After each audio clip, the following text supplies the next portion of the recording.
Assalamualaikum warahmatullahi wabarakatuh. Halo sobat semuanya, kembali lagi bersama podcast kami mahasiswa yang penuh inspirasi. Sebelumnya perkenalkan, nama saya Fatihah Hazih Maulana.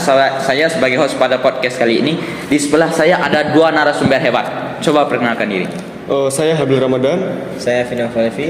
Baiklah, pada perbincangan kali ini kami akan membahas tentang dinamika dan tantangan konstitusi dalam kehidupan berbangsa dan bernegara. Ini merupakan konsep yang sangat penting bagi kita semuanya. Baiklah, mari kita mulai dari hal yang paling dasar dulu. Bill, menurut kamu apa sih konstitusi itu? Oke, jadi gini. Konstitusi itu ibarat buku aturan utama dalam sebuah negara. Isinya tentang cara negara dijalankan, pembagian kekuasaan, dan hak warga negara. Kalau nggak ada konstitusi, negara bisa kayak kapal tanpa arah, jalan, tapi nggak tahu mau kemana. Oh, berarti kayak kondisi rumah ya? Kan rumah kalau tanpa konstitusi pasti akan gampang roboh. Begitu juga dengan negara. Kalau negara tidak ada konstitusi, berarti negara itu bisa diremehkan oleh negara lain. Berarti negara itu pasti gampang roboh ya. Nah, bener banget. Konstitusi itu fondasi dan batas supaya pemerintah nggak bertindak seenaknya. Mulai nambah sedikit nih. Konstitusi itu juga melindungi hak-hak rakyat. Contohnya, Undang-Undang Dasar 1945. Indonesia bukan cuma simbol, tapi dasar negara hukum. Oh gitu, jadi konstitusi bukan cuma aturan yang kaku saja, tapi konstitusi itu sebagai pelindung bagi rakyat ya. Keren. Oh berarti yuk kita lanjut materi selanjutnya, yaitu tentang dinamika konstitusi. Menurut kamu Bel, apa itu dinamika konstitusi? Dinamika itu artinya konstitusi bisa berubah, menyesuaikan zaman, nggak kaku, tapi tetap punya prinsip dasar. Contohnya Undang-Undang Dasar 1945 udah diamandemen 4 kali, terutama tahun 1999 dan 2002. Tujuannya biar sistem pemerintah kita makin demokratis dan sesuai kebutuhan masyarakat. Oh, jadi perubahan itu sangat penting ya, Bel. Oh, asal kita tidak merubah nilai dasarnya saja ya. Iya, perubahan justru bukti kalau konstitusi kita hidup, bukan cuma tulisan mati di atas kertas.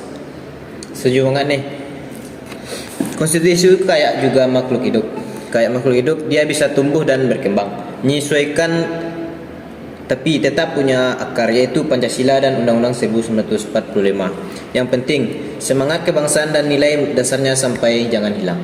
Wah, keren banget perumpamaannya ya.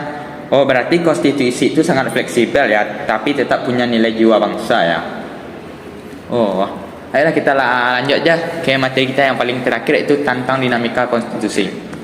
Menurut kamu Bel, apa aja ya tantangan yang kita hadapi pada saat sekarang ini dalam konstitusi itu? Kalau dilihat sekarang, ada beberapa tantangan besar. Yang pertama, penegakan hukum yang masih lemah. Aturan udah bagus, tapi pelaksanaan belum maksimal. Yang kedua, tantangan teknologi dan globalisasi. Muncul masalah kayak privasi digital, data privasi, dan penyebaran hoaks. Dan yang ketiga, dinamika politik yang berubah cepat banget. Kadang bikin konstitusi diuji. Ya, seringnya bukan cuma kurang aturan saja, tetapi juga kurang kesadaran kita untuk menjalankannya ya. Karena pemerintah dan rakyat itu kan emang kurang kesadaran untuk menjalankannya. Jadi itulah. Setuju banget. Selain itu, ada juga tantangan soal ketimpangan antara pusat dan daerah. Kadang kekuasaan yang terkuat adalah satu pihak. Makanya kesadaran masyarakat dibuat ikut mengawasi pemerintah itu penting juga. Nah itu dia, konstitusi akan hidup kalau rakyatnya sadar dan peduli. Bukan cuma tahu, tapi juga berani ikut menjaga dan menegakkannya. Oh, berarti ya emang gitu ya. Keren. Oh, berarti pada obrolan kali ini dapat kita simpulkan ya bahwa konstitusi itu adalah dasar hukum tertinggi yang mengatur jalannya negara dan mengatur agar pemerintah itu tidak menyalahgunakan kekuasaannya. Dan konstitusi ini bisa berkembang sesuai dengan zaman, tetapi kita harus tetap menjaga nilainya agar tidak keluar dari nilai Pancasila. Dari pembelajaran kita ini, saya berpesan untuk kalian semuanya. Konstitusi bukan cuma aturan negara saja, tetapi janji moral antara pemerintah dan rakyatnya.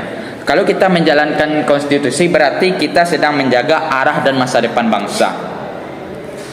Baiklah, mungkin sekian perbincangan kita pada saat sekarang ini. Terima kasih kepada saudara Habil dan Vino telah menemani perbincangan yang sangat berharga ini. Saya Fatihah Hazih Maulana. Saya Habil Ramadan. Saya Vino Falevi. Kami pamit undur diri. Assalamualaikum warahmatullahi wabarakatuh.